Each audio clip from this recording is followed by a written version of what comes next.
Banner పెట్టింది. ఎందుకు ఇప్పుడు వీళ్ళు ప్రభుత్వానికి వ్యతిరేకంగా ఉంటారు కాబట్టి. లేకపోతే కొనుగోలు కేంద్రాలు క్లోజ్ అంటూ దిగుబడుల అంచనాలకు దూరంగా సేకరణ 33.5 లక్షల టన్నులే సేకరించిన సర్కార్, దిగుబడుల్లో 50% కూడా కొనుగోలు చేయని వైనం, 20 నుంచి 30 రోజులైన నగదు జమ కావట్లేదని రైతుల ఆందోళన, టన్నుకు సుమారు 6,000కు పైగా నష్టపోయిన అన్నదాతలు, రైతులకు దక్కాల్సిన సుమారు 2,000 కోట్లకు పైగా మద్దతు ధరల దోపిడీ, శ్రీకాకుళం జిల్లాలో సేకరణ కేంద్రాల మూసివేత అన్నట్టు వార్తని హైలైట్ చేశారు.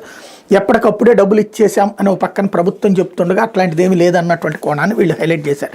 లేకపోతే నాడు మా వర్మ నేడు నీ కర్మ, పిఠాపురం టీడీపీ ఇన్ఛార్జి వర్మకు మోకాలు అడ్డింది, పవనేనని జోరుగా ప్రచారం, ఎమ్మెల్సీ పదవి ఇవ్వకుండా అన్యాయం, తనకు ప్రోటోకాల్ ఇబ్బందులు వస్తాయని బాబుకు చెప్పినట్టు వార్తలు, 2 అధికార కేంద్రాలు ఏర్పడతాయని ఆందోళన, ఆగ్రహం వ్యక్తం చేసిన టీడీపీ శ్రేణులు, 2 చోట్ల ఓడిన పవన్ గెలిపించిన వ్యక్తిని అవమానించారని ఆందోళన అన్నటువంటి వార్తని హైలైట్ చేశారు. లేకపోతే వర్క్ ఫ్రమ్ హోమ్పై కొత్త పాలసీ సర్వే ఆధారంగా నిర్ణయం, సీఎం లబ్ధిదారుల నుంచి పూర్తి స్థాయిలో సంతృప్తి వ్యక్తం కావాలి, కార్యక్రమాల అమల్లో లబ్ధిదారుల నుంచి సేకరించిన సమాచారంపై సమీక్ష అన్నటువంటి వార్తని హైలైట్ చేశారు. లేకపోతే కూటమి ప్రభుత్వ కుట్రతో యువశక్తి నిర్వీర్యం, విద్యార్థి సంక్షేమాన్ని పక్కన పెట్టేందుకు కుయుక్తులు, ఫీజు రియంబర్స్మెంట్ బకాయిలతో పేదింటి బిడ్డలకు ఉన్నత విద్య దూరం, 5 త్రైమాసికాలకు చెల్లించాల్సింది 3,500 కోట్లు, హాస్టల్ ఖర్చు కింద ఇవ్వాల్సింది 1,100 కోట్లకు మంగళం, పుస్తలు తాకట్టు పెట్టి బిడ్డల ఫీజులు బకాయిలు చెల్లించిన తల్లులు, జనవరిలో జాబ్ క్యాలెండర్ పోయే, నిరుద్యోగ వృత్తి రాకపోయే, 16,347 పోస్టులతో డిఎస్సీపై చంద్రబాబు తొలి సంతకం అబాస్పాలు, ఏపీపీఎస్సీ ద్వారా ఒక్క నోటిఫికేషన్ కూడా ఇవ్వని కూటమి సర్కార్ గత ప్రభుత్వంలో 21 నోటిఫికేషన్లకు పరీక్షలు నిర్వహించడంలోనూ కుట్ర అన్నటువంటి వార్తని హైలైట్ చేశారు.